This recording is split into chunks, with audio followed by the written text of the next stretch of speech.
Welcome to the Strpd Club, the podcast that strips away the noise and dives deep into the real, raw conversations every man needs to share.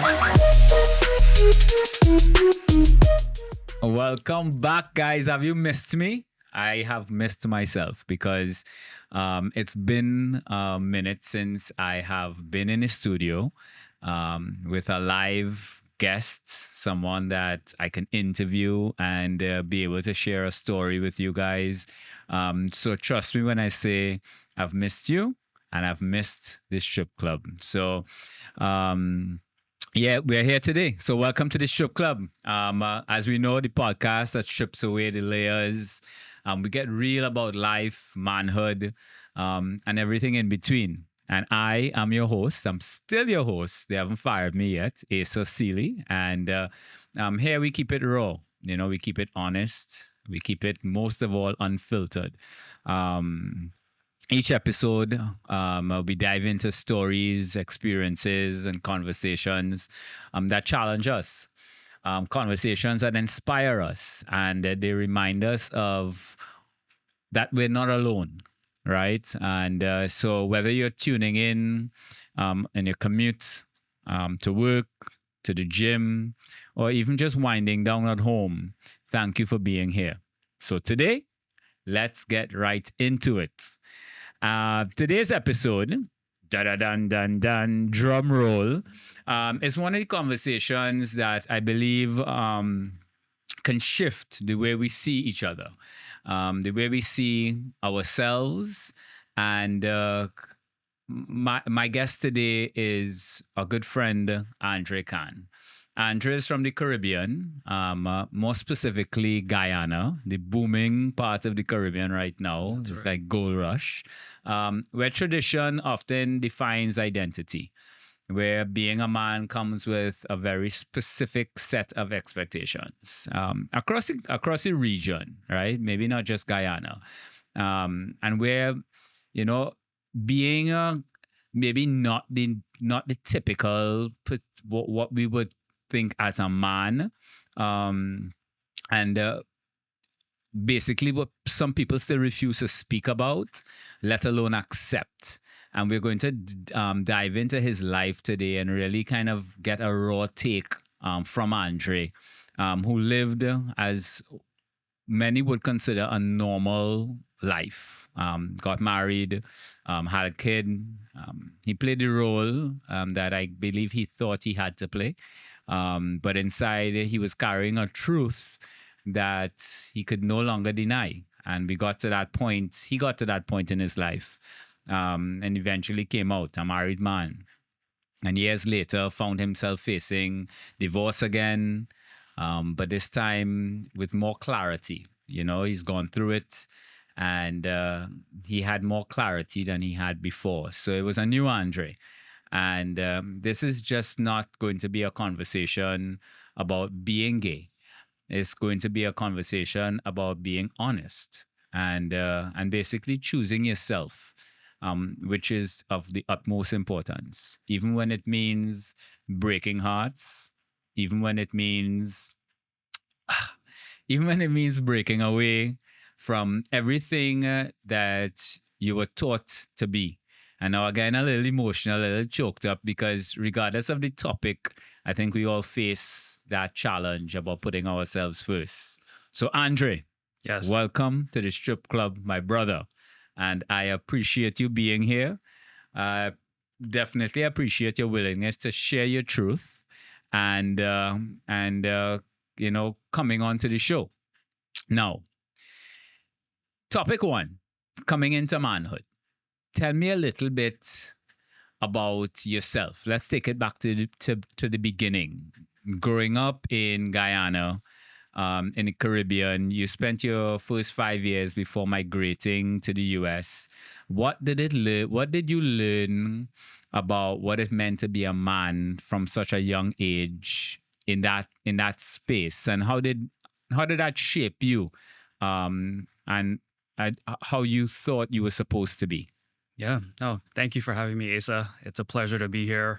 I've been watching you on the Strp Club, and I'm honored to be able to sort of share my story. It's a different story. It's a different very story. It's very different, but it's unique, and it's one of truth, right? And I think so. Growing up, I was born in Guyana. My family immigrated to New York when I was 5. I come from a loving family. My parents are almost married for 50 years. Wow. They are down here in Broward County. So I have that example of what good looks like. And traditional. And traditional Guyanese family, right? Muslim religion as well. So the Kana is Muslim. Correct. Andre is Christian. Andre is French. My dad likes cricket. And so I ended up with a very English, British first name, which I was very thankful for. Yeah. And then the Khan is sort of, takes us back to Indian roots. Okay. Right. Generationally. Yeah. My dad is a very caring, loving father. Yeah.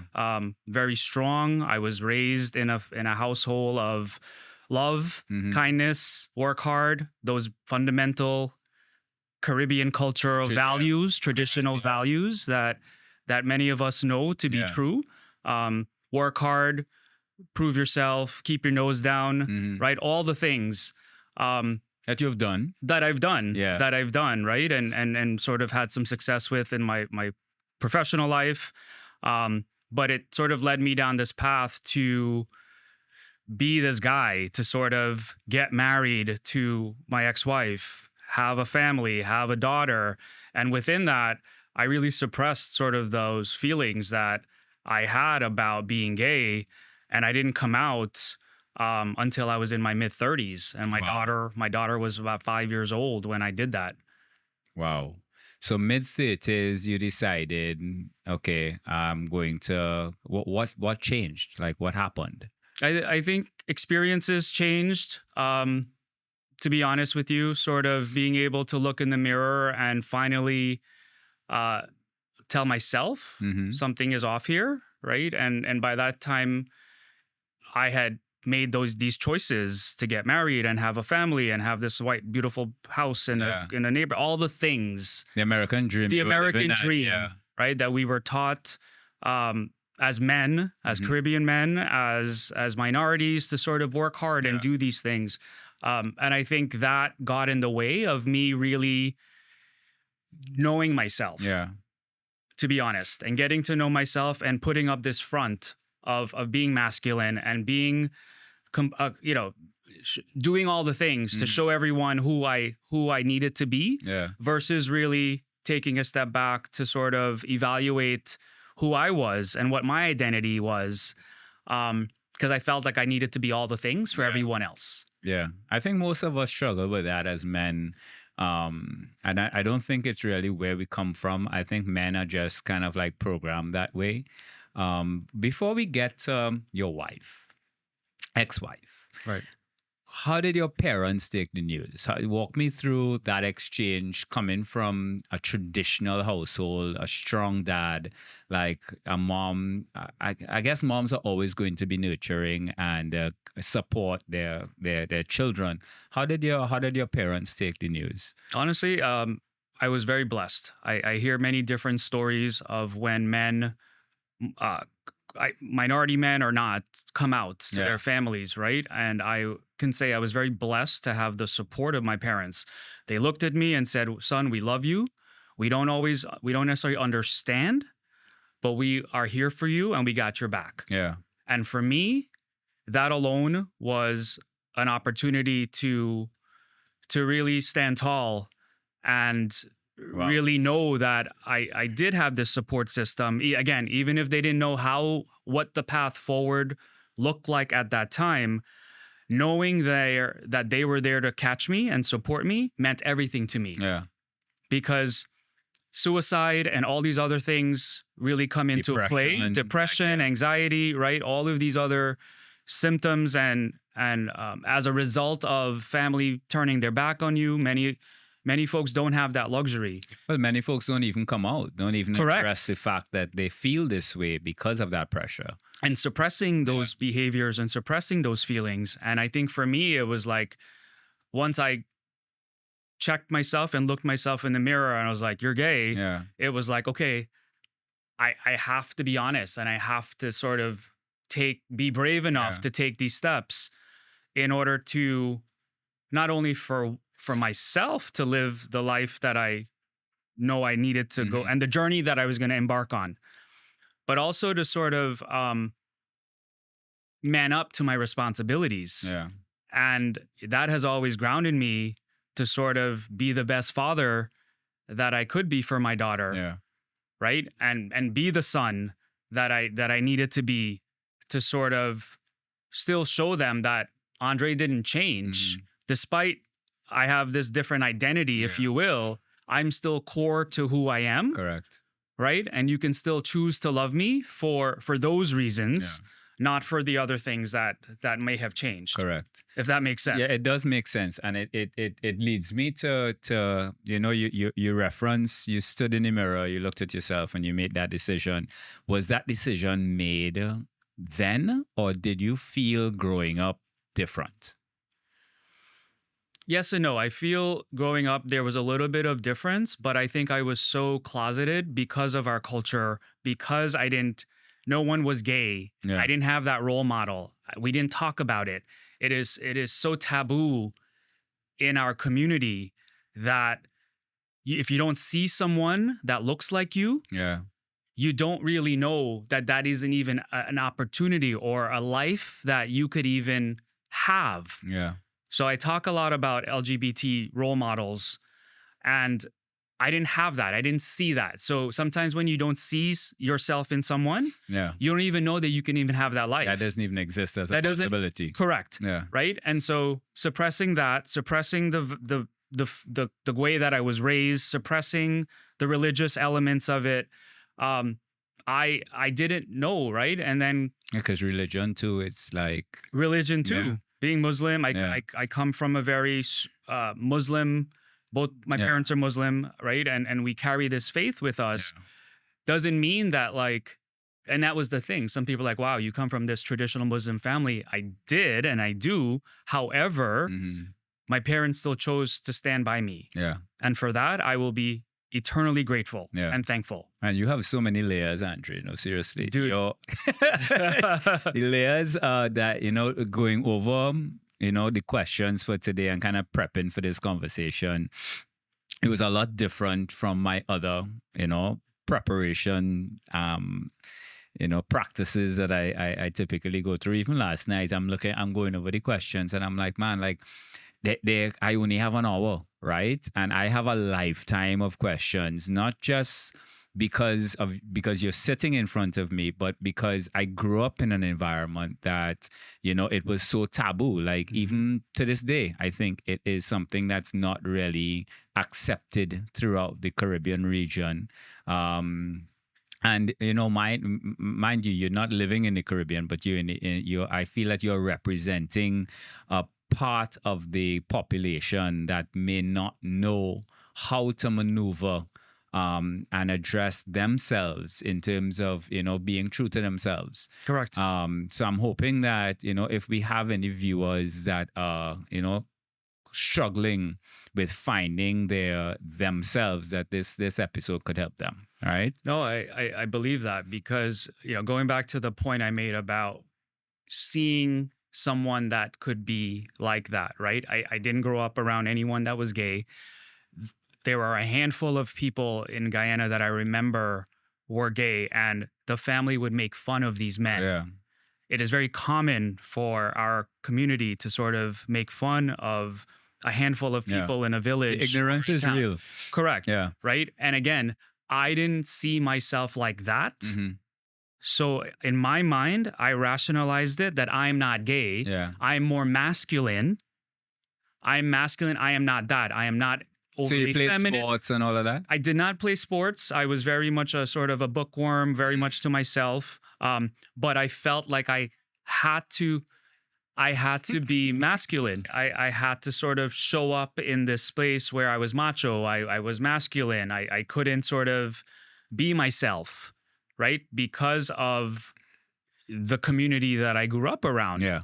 The male dominance that our culture and communities tend to sort of, and it still exists machismo. today. Yeah, machismo, definitely, and it still exists today. So your parents were very supportive. Correct. Kudos to them. So mom and dad, thanks for stepping up. And you have another layer to add with your ex-wife. Yes.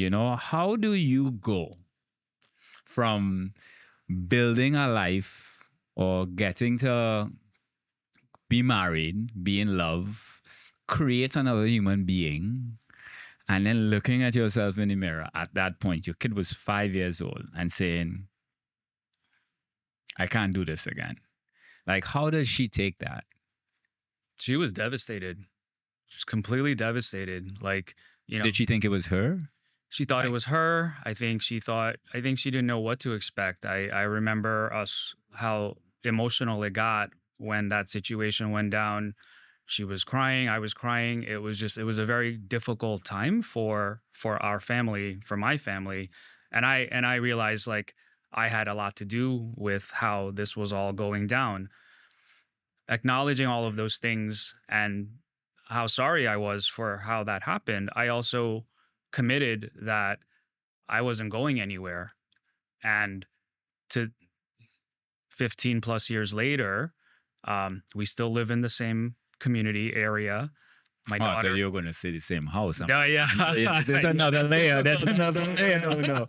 No. I felt that, there needed to be space and all of those things, but we could also raise our daughter and be different, and show my daughter that you may not have this traditional household in which you grew up in, but you could still be loved and be shown love in a different way, right? So I've charted this path that I sort of blew up and sort of had to sort of rebuild.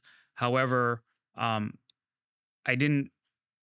always stayed true to my responsibilities, my obligations, the relationships that are important to me.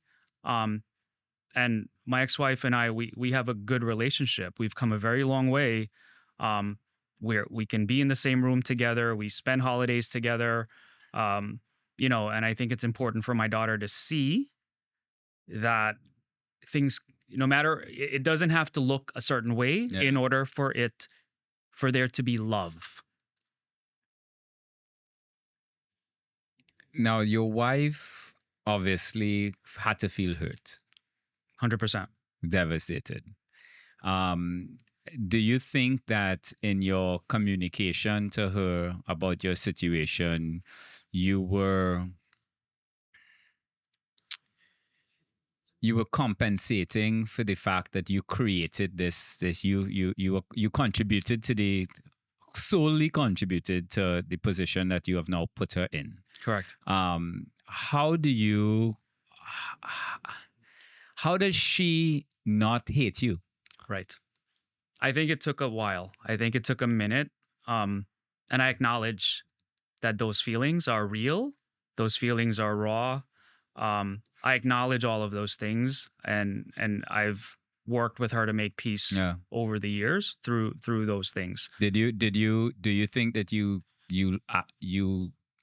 loved her? Yes. Were you in love with her? Yes.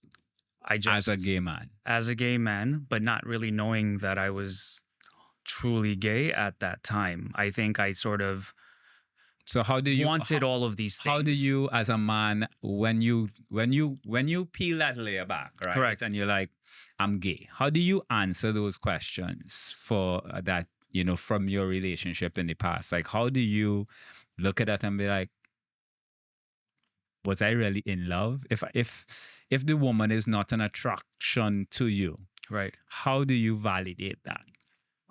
I think it's hard to reconcile, to be honest with you. I think there's an element to what you're saying around, was that true love? Maybe not. I just feel like I didn't know any better. Yeah. And I was sort of just living for the sake of living for an identity that I created in my mind that I could be or wanted to be. and then, you know, there's deep love Yeah. that I have. And I would never, sort of want to give the impression that like it wasn't genuine, Yeah. right? I think it was just a part of my life at that time where I just didn't know any better. Yeah. And I've had to carry a little bit of that guilt Yeah. with me as well, I bet. in all honesty, Yeah.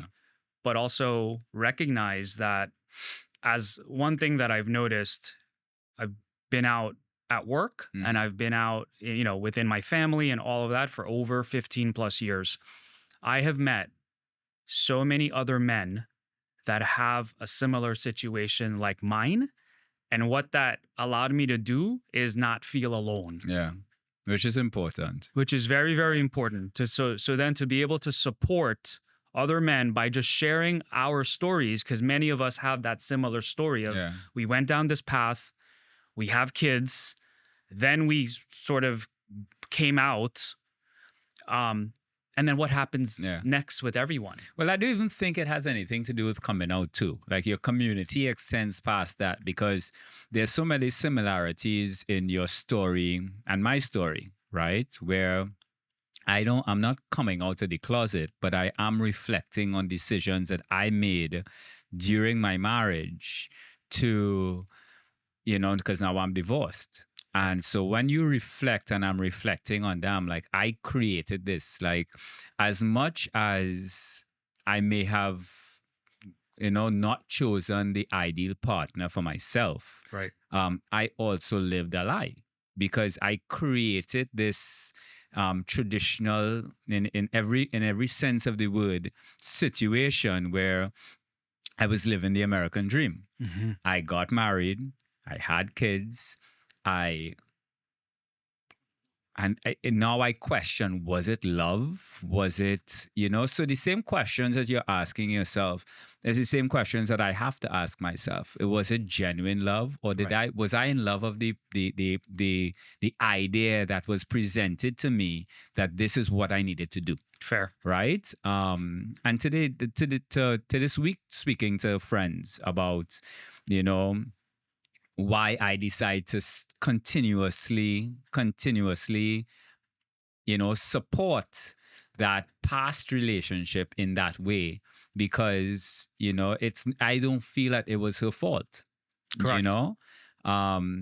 She was going along, as any woman would go along, thinking everything was great, not knowing that the man that she was in love with is dealing with all of these things internally.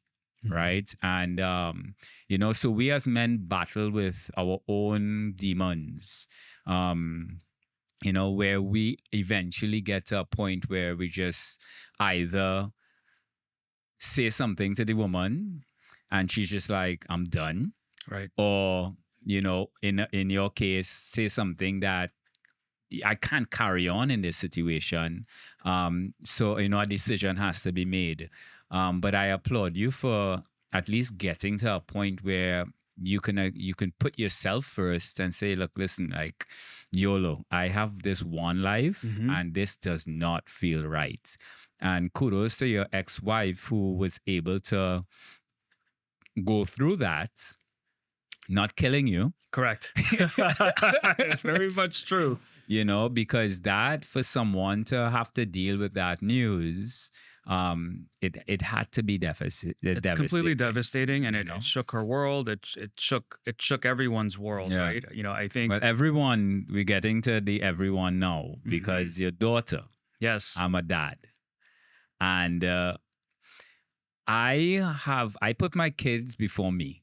Right. And people tell me, no, you can't. You got to put yourself first in order to take care of your kids. And I am going through that journey right now, in terms of letting them be and putting me first. Yes. It's so hard because I always question, does that make me a bad dad?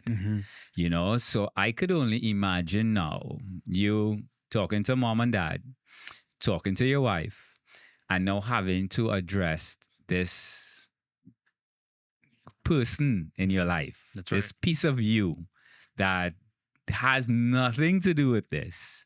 And having to say, this is what daddy's dealing with. Like, I mean, she was young, but impressionable. So how has that journey been for her from 5 years old to, and I think now she's just went away to 18. college. She did. So that's significant time that she would now have to deal with this a new normal. How's your relationship with her now? Yeah. I think we have a solid relationship. I love my daughter. She still calls me daddy. Well, that didn't change, Andre. It doesn't change. It doesn't change. But you know what? You can feel it, when we have this connection, we have this bond. Yeah. And I'm so grateful to be able for her to want me around still, if that makes sense, right? I came out to her when she was 8 and I said, I remember I picked her up from school one day and I said, I got something to tell you. Daddy's gay. Wait, how old was she? She was 8. Okay, so 5 to 8, what happened? 5 to 8, I had moved out. I was living still so sort what of story being did you involved. guys feed her? Because Caribbean parents love to feed children stories. We do. And there was no story, right? It was just sort of mom and dad are getting divorced. We weren't together. Okay. So the traditional, we're getting a divorce. Yes. There's no reason behind that. Correct. Up until 8. Up until Okay. 8.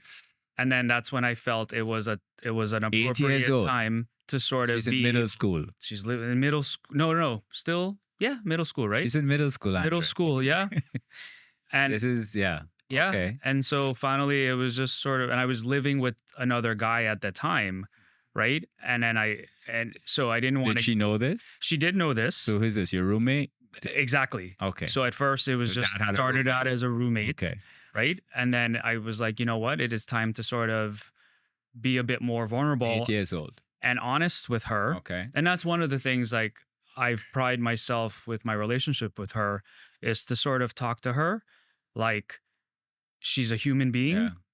and in a very honest way. I've been very direct and very honest with sharing things with her along her growing up. Yeah. That is, I honestly made her maybe had to grow up quicker Yeah. than many others, but she's also know that it's no bullshit when Yeah. it comes to dad, right?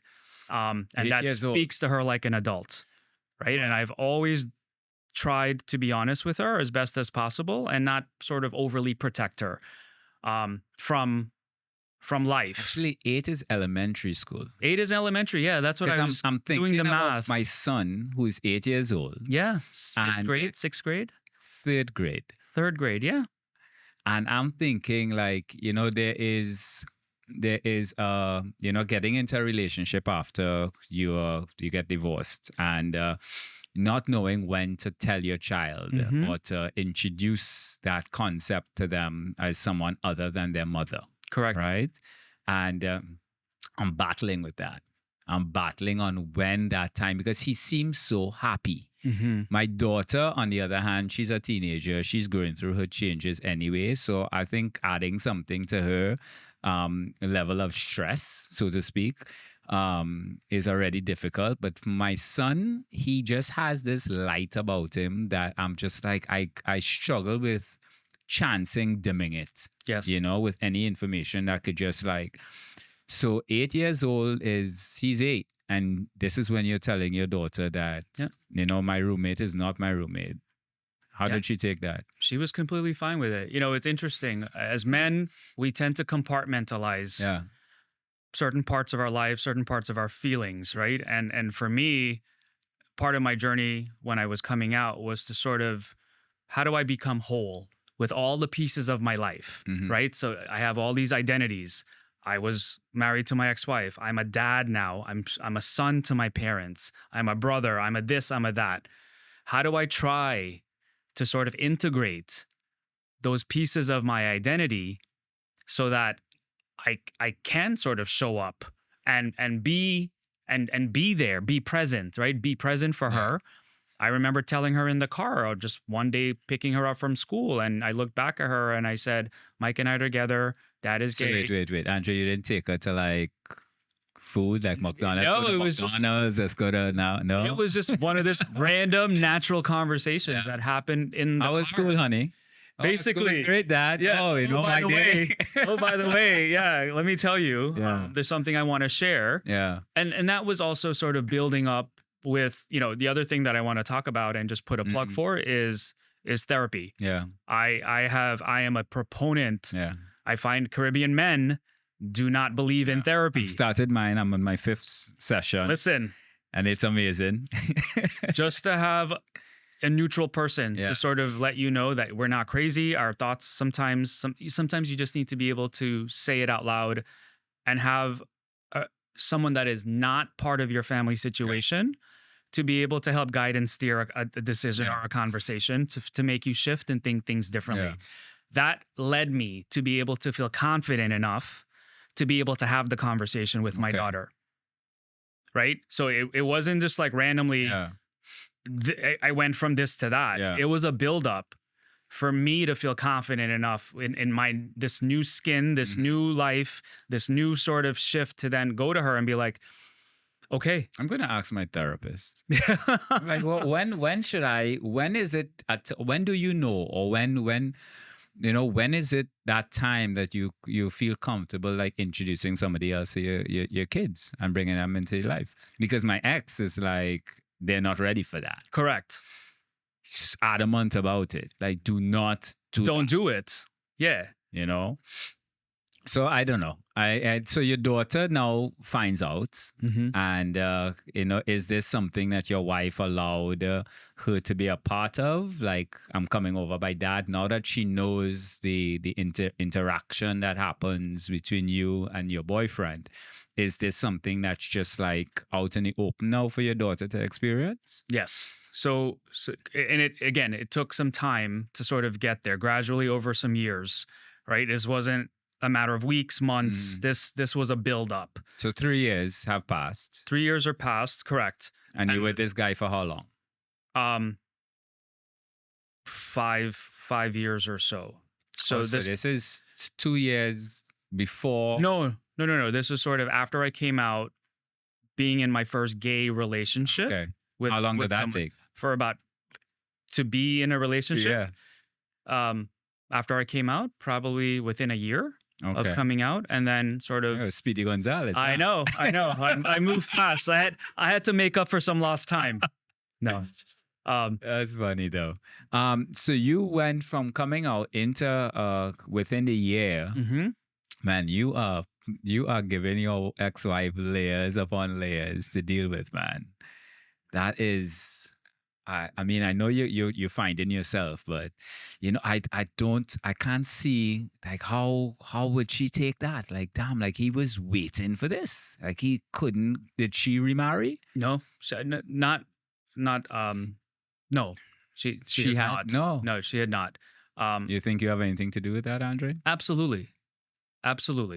I honestly, I will not sort of shy away from that. I think there's trust, Yeah. Oh, yeah. right? All the things the feelings having to go we through do. that. Men do a number on women, eh? We can at times, but it wasn't intentional. Yeah. Right. At the end of the day, there was nothing malicious. Yeah, nothing malicious about it. There wasn't malicious. It was just, You know what you knew. You were dealing with life. You were living life. living life and dealing with the situation at the time. And you were being honest in that interaction and genuine. And what I didn't want to do, Asa, was also part of coming out. I met all of these men that knew that they were gay, chose to stay in a home and in a marriage and in a life where they were leading somewhat of a double life. Mhm. And I was like, I'm not doing that. Yeah. That's for me. That's disrespectful. That's not It's not ethical. fair. It's not fair. Yeah. Right? It And really I- isn't fair. And I was like, no. I was like, I can't do that. Anybody involved. You, your Anybody kid, involved. the It's person that you're right. with, like it's And I was like, I can't do that. Not for my own personal Yeah. values and much less to someone else. Right. And so I was like, I'm not doing that. So then here we go and see how this turns out. So getting into this new relationship, how did you feel? Was it liberating? Was it like, finally I could be me? I wouldn't even say that. I think it's still a journey. Any relationship is a relationship. I still think you're learning. I was learning to come out. I was learning to sort of step into this next New chapter world. of my life, right? And what are all these other elements and pieces that I have to sort of find a balance towards? Okay. Right? For me, it's all about balance. What is that balance? And there are so many layers to my identity that it's important for me to be able to bring all of those pieces together Yeah. as best as possible, right? And what does that harmony sort of look like for me? I'm my part of me is sort of I want to get along with everybody, Yeah. right? I want everybody to kumbaya Yeah. and make it better, right? I want to make it better, and I think that's just a natural tendency of our personality Yeah. sometimes to try to want to fix things, Correct. right? Everything is okay. We take Everything care is of it. okay. Yeah. We can do this. Yeah. We can do this. But sometimes you have to give people a minute because they may not be ready, Yeah. right? And I think that's the space, the time and space that I had to give my ex-wife or anyone else that needed that time and space. So I wasn't like overly in your face Yeah. about being gay or Yeah. what this new life was going to look like for me. Do you think she still resents you? Probably. Yeah. Probably. But I do think there's been genuine, honest conversations. And when we are in the room together now, it's taken a minute. You don't feel it. I didn't ask. Where is she from? She's from Guyana as well. No way. A Caribbean woman. A Caribbean woman. Oh, Lord, Andre. Yeah.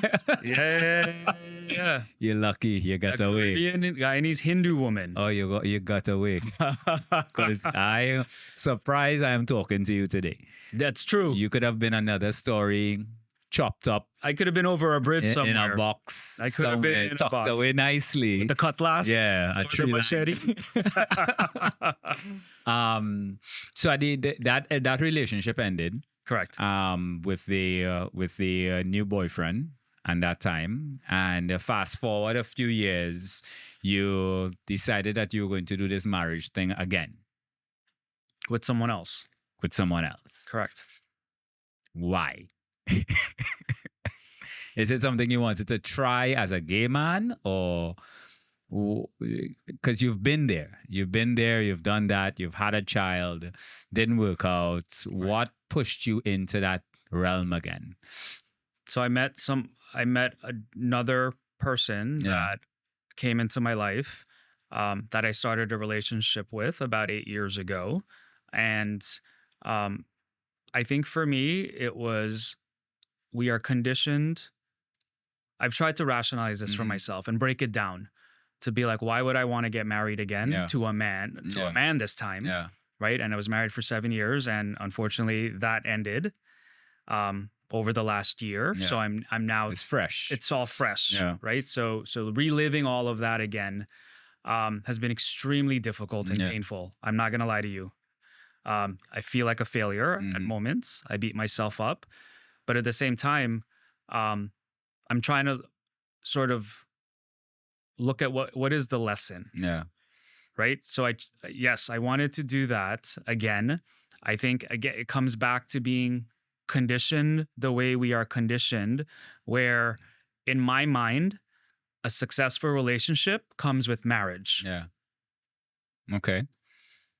And Sounds like the steps again. Like this is what has to happen. this is what has to happen versus maybe shifting and looking at things to say a partnership could be a partnership. It doesn't have to come with marriage. It could just very well be finding a partner or a soulmate and not going through these traditional Yeah. ways of This process that everybody has outlined for us, that this is what has to happen. this is what has to happen. This is what success looks Yeah. like. This is what good Yeah. looks like. Yeah. Right? And if you don't do that, then that may not be good. Correct. So you got married I did. and lasted for how long? 4 years. 4 years. Your first marriage lasted for how long? 6 years. Okay. So 4 and 6. So you've been married for 10 years of your life. Correct. And the marriage to the man, how different was that to marrying a woman? Like, are you the problem? I could be. I think it very well could be. I'm not gonna lie about that. I've had to sort of step back and be like, what is it? Because you did both sides. Did both sides. Yeah. I think the what I can say was being married to a man, I realized that was genuine love, and I felt more of, as I've grown Yeah. in age, maturity, wisdom, confidence in myself. Yeah. I'm able to step back and visually say and mentally say that was the relationship. But wouldn't that be considered like a bro? Like your best friend? Like somebody that you could sit It was down all of those things. play video games with all day? Yeah, like, it was. We didn't do video games, but like it was our bro. We did Yeah. everything together. It was my best friend, right? So then, because doing that with a woman is different. correct, 100%. Right? So how does And that's the difference.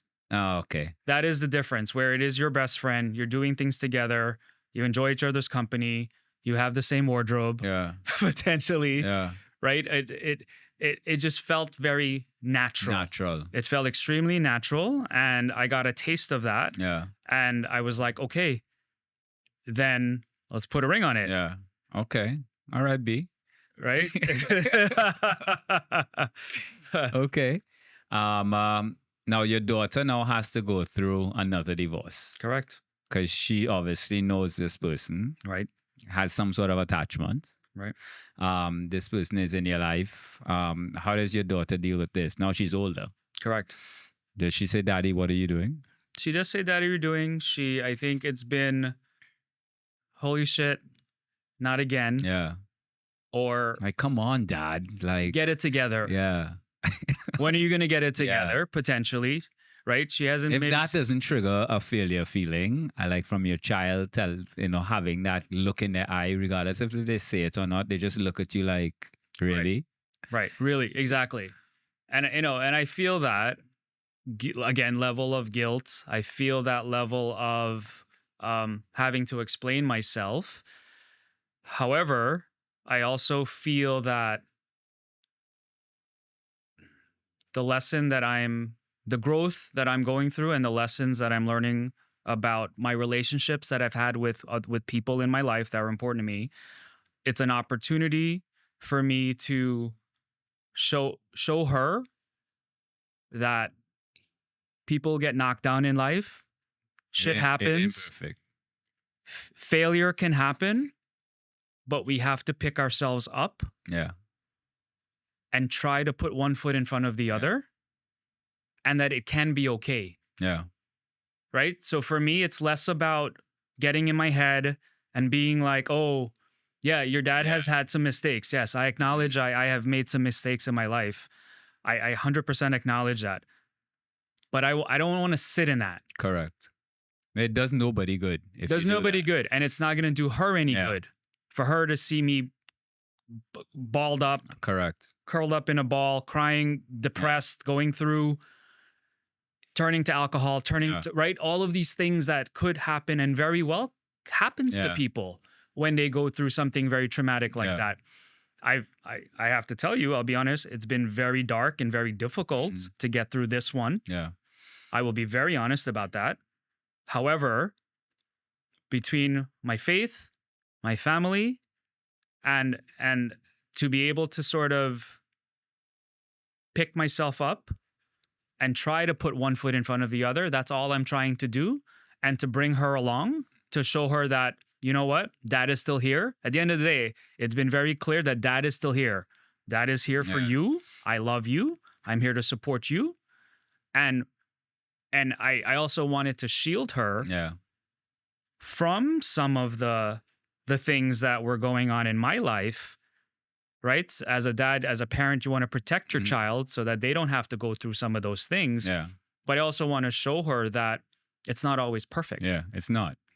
And this last relationship, this last marriage that ended, was it an amicable one, or was it like Real Housewives of Miami? I think it was amicable but painful Yeah. Okay. because of how deeply we felt for each Yeah. other, the friendship, the brotherhood, all of that. Yeah. So I think that's what's made it It's like a death of a friend, right? 100%. Yeah. They say when you grieve and you mourn the loss of someone that is alive Yeah. because of a relationship ending, the pain could feel even more 10 times stronger worse. Yeah. than if you were burying someone. Yeah. I could believe that. I could believe that. You know, some friends that have passed on, you know, not that they have died, but they're just not in your life again. But that time comes, you know, and again, it's life and things aren't perfect. So, you know, going through all of these layers, so many, what is your definition of masculinity now? It's a good question. I thank you. Yeah. It's a very good question. To be honest, Asa, like I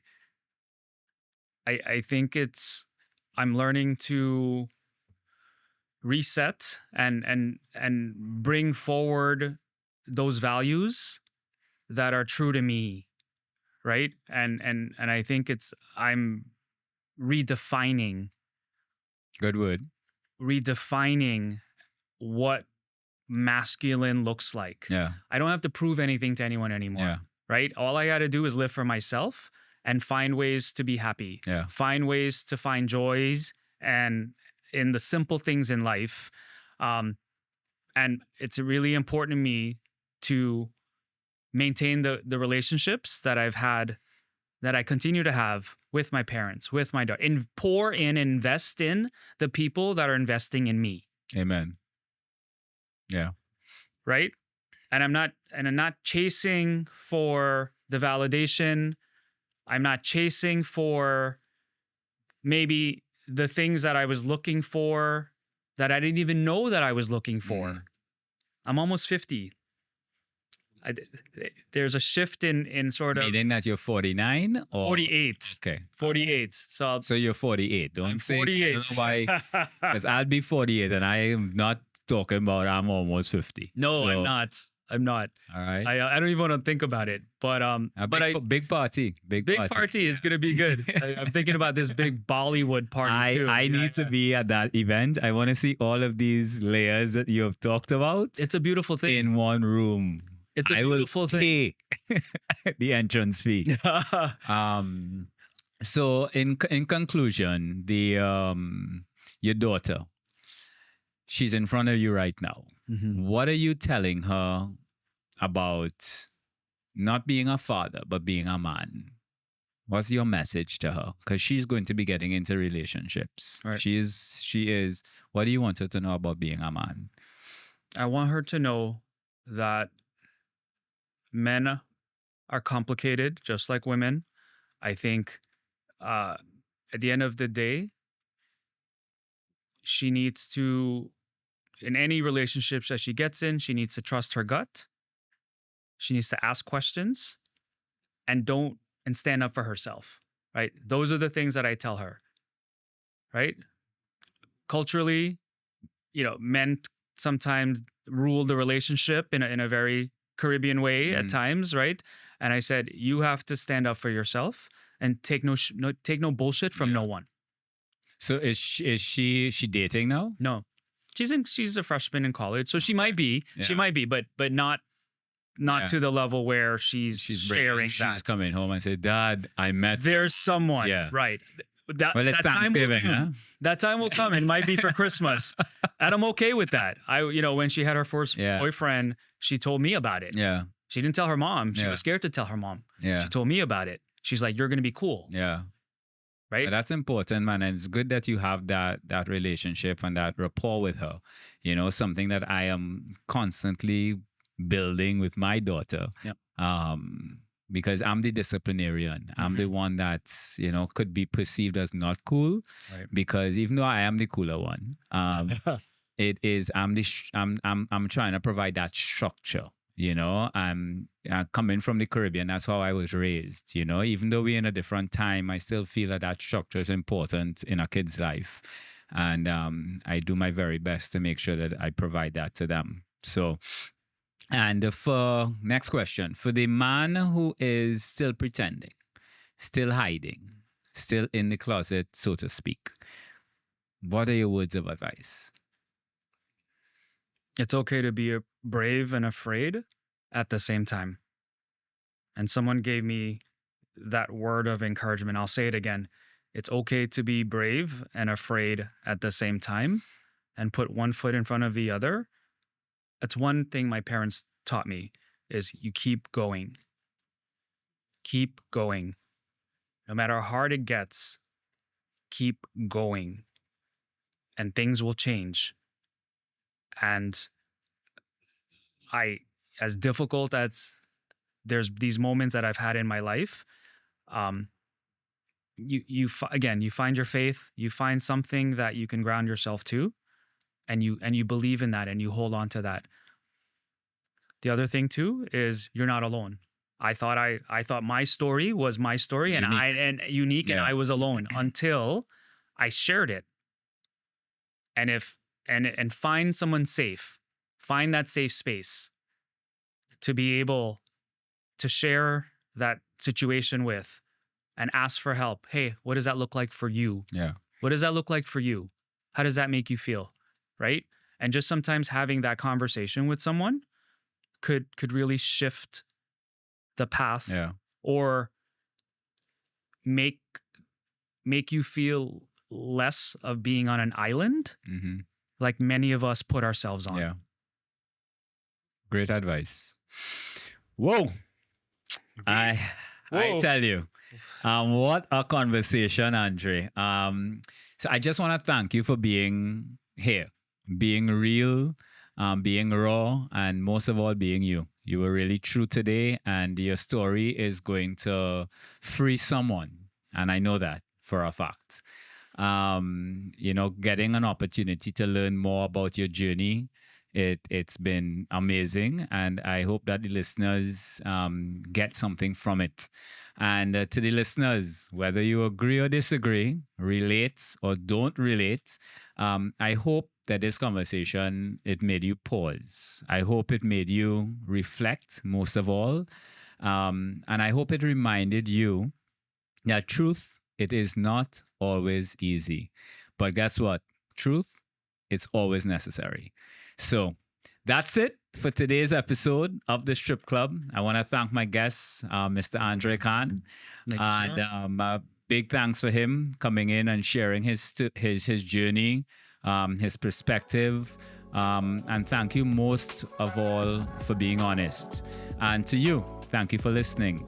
So if you enjoyed this episode, you know what to do. I want you to share it, subscribe, put it out there to the world. I need some more followers, guys, to be honest. And Asa, if I can say one thing, I want to thank you. Me? Thank you for this platform that you are building and this forum that you are providing for men. I've watched all your podcasts about these conversations, and I walk away every time feeling more inspired that from your perspective, your guest perspective, and to your point, if there's an opportunity for us to sort of touch the heart and mind of one person that listens to this, we've done our job. Amen. So thank you.